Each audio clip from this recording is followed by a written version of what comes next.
Number one is another manning lap for GT Soil Good Hauling. It's Todd McCracken in barrel number one. Here's heat 7.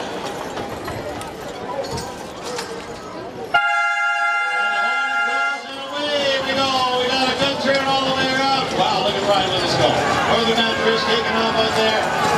What a team! Another barrel win. I haven't seen that since their last race. Wow, look at that one. Brian Lewis going to see if he can squeeze over and cut in front of Todd McCracken, GT Soil Good Hauling. And that's what he's done. He has got a fast one out there right now. Todd McCracken, GT Soil Good Hauling, is 1 length ahead of Les Reed for Zach Oilfield. Les has had a couple of good races here, and we'll see what happens as they come down the back stretch drive.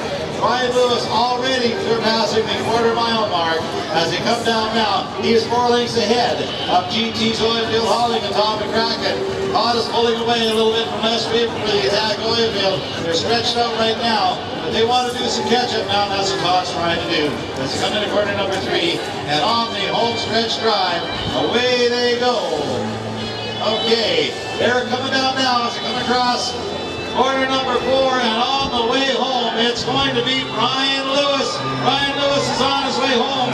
GT Oilfield Hauling has managed to catch up a little bit, but not all the way. And they're on the home stretch. Here's Brian Lewis. He's going to be 2 lengths ahead. That's how we're going to be lining up for the home stretch. And